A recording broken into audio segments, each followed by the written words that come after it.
So, just having a bit of quiet in between puppy awake times. I could tell that she was tired and in need of a nap.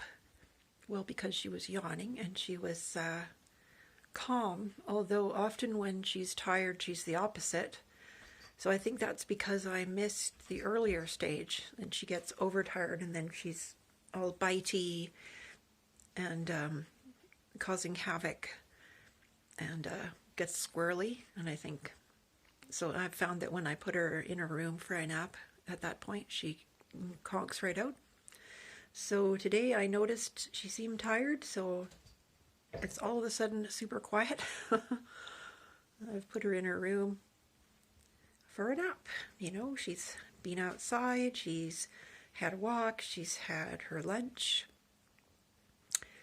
And I have done a lot of cleaning this morning.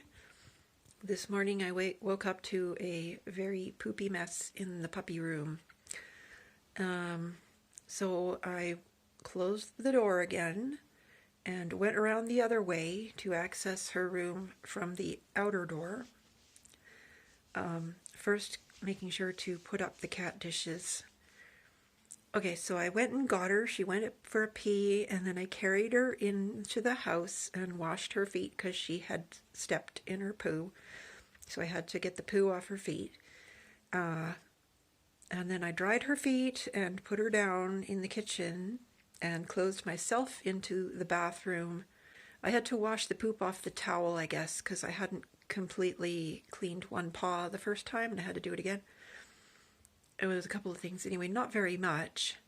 And scooped the litter so that when she came back in the bathroom there would be no chance of her pulling out any dirty droppings from the litter box, which has sadly become a problem. And when I opened the door again, she'd peed on the kitchen floor because I think it's because I shut her out of the bathroom. So then she had tracked her pee through the rest of the house. So now there was nowhere to put her that was clean other than in the kitty caddy, which is the carrier I use to take the puppy in the car as well. So put her in the kitty caddy in the puppy room while I first of all cleaned up the pee paw prints through the house and the puddle. And taking care with shoes and that not to step in any messes myself. And once I got into the puppy room though, and I needed a towel, or was it a towel or a sponge or something, I had to enter the puppy room, the poopy room. So I had to leave my slippers in the puppy room. And then I had to walk around the house in my socks as I cleaned the floor, so they were now contaminated. So then I was down to bare feet. So I wore my hard-soled, that is, slippers in the poopy room and set about, all the while she's whining and crying and drooling like a fountain, because she drools when she's anxious, and set about picking up the poop with tissue, putting it on the pee pad, and I had my bucket and some cleaning spray and a sponge. And once I'd picked up all the lumps that I could get, and some of it had dried onto the floor already, because I guess it must have happened near midnight. So then you gotta begin scrubbing with your scrubby, and unfortunately scrubbing this floor damages it, but oh well, nothing for it. After she's house trained, I will probably change the flooring in the laundry room. It's old dry lay, I guess you call it, tile. So the tiles are just laid dry onto the subfloor. So there's gaps between them as they're not mortared in place, and I hate that because the poop gets in the cracks and I can't get it out. So I just do the best I can and try not to push more poop between the tiles, and it's really not ideal. So I cleaned that with I was using Lysol disinfectant, but I went to buy some more and I decided to try the Natura cleaner with tea tree oil. because A, it's natural and biodegradable, and B, it was $3 cheaper. So I'm trying that now, the tea tree oil one. And tea tree is also antibacterial, antifungal. I don't know how much of a disinfectant it is or how it will do for attacking bodily waste smells. Once I get some internet, I can look that up, but I don't know at this point. But I got bleach, so I clean it with the tea tree spray and then bleach afterwards. So with a mess that big, what you really need to do is 2 changes of water. So I was filling up my bucket for the second change of water and deciding whether or not I should go back with the Natura, but she was crying so much and she was soaked in drool by that point that I went straight to the bleach step. So I poured half a cup of bleach into my bucket of water, and I went with the sponge mop and just went over the whole floor with that. Turned out that wasn't ideal. I should have gone for a second sponge clean to get all that poopy wash water off the floor before I bleached. But, you know, oh well, so I did that after I bleached. So I did the bleach and I let that soak in for a while. And then I wiped it off with a towel and let her have her breakfast. Then afterwards I discovered that I needed to go over the floor again with the cleaning spray. So I did that, and I also have this essential oil-based deterrent spray. It's a deodorizing spray for pet messes to deter them from messing there again. And it smells really nice. It smells like cinnamon and cloves and peppermint, I suppose. I like the smell. So you put that on after you wash the floor and give it some time to dry. And now the room smells really clean and fresh. Yep, we have had no further messes in the house since this morning. She is on her second nap today, and it is 2 o'clock. Beautiful sunny day.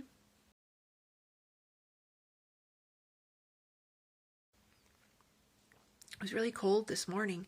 Actually, it looked like she was looking to do a duty in the kitchen earlier because she was sniffing and pacing.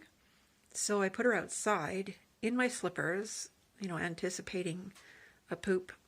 But she was more interested in playing with twigs. So I left her for a minute. There I'm standing on the snow in my slippers. And so I called her to come back in because it looked like she wasn't going to do it. And she didn't want to come in, so I decided I'd join her outside. So I left her outside for a minute and went and got my coat and boots. And by the time I came back outside, she was gone. So I called her, and I called her out the front, and then I wandered over to the back and called her. And she was under the fence behind the woodshed. So she came out from under the woodshed. And I expect she had gone through the fence as well. And she had long white, what looked like quills all over her nose and some on her chest and paws. But they weren't quills, they were long guard hairs of an animal.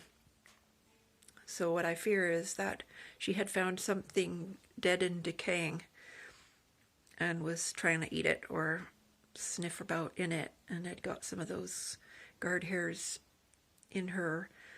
I don't know. I hope it wasn't a dead thing because she could get sick from that. I hope it was something alive that she just had an encounter with, because then there wouldn't be any sickness from that. But I realized from that little episode that I cannot leave her alone outside at all.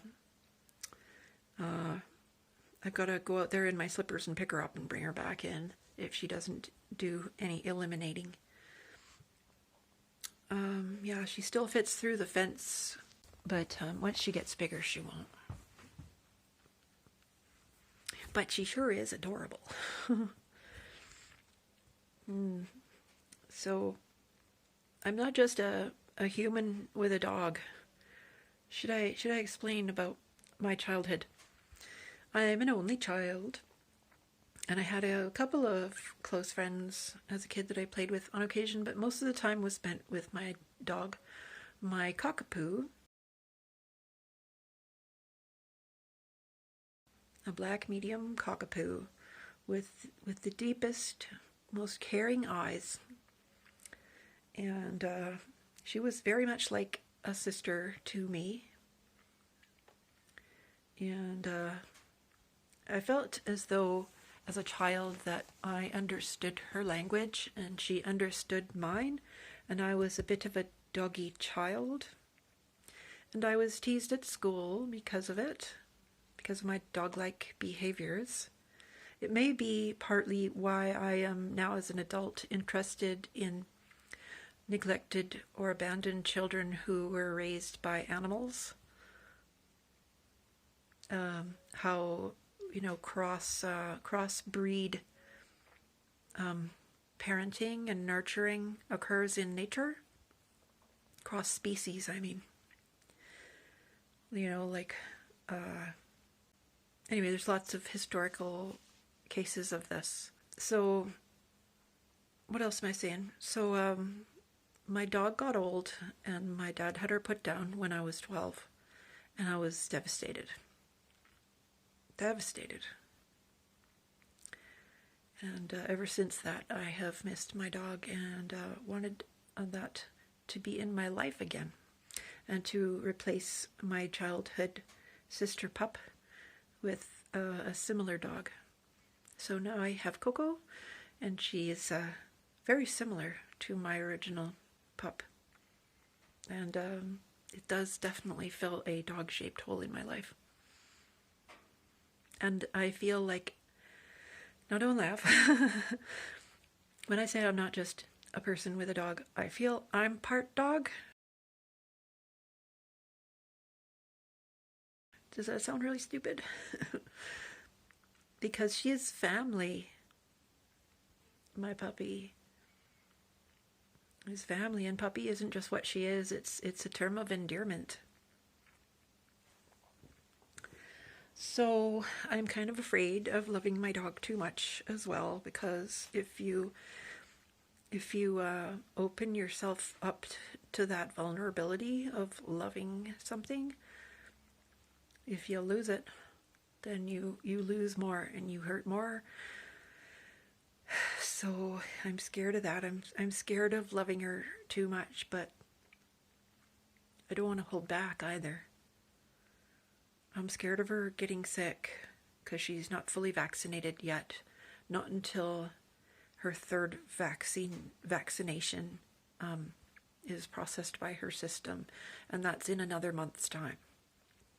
So every time she sniffs another dog's poo or another cat's poo outside on a walk, I get worried, because if her mouth touches that, she can get parvovirus, and that's deadly to dogs. If that dog that left that poo wasn't vaccinated, it's possible my dog could die just from touching it with her mouth. So I try real hard to watch her really closely and pull her away from any other poop that we see out there in the wild. It won't be in deer poo, though, because it's a carnivorous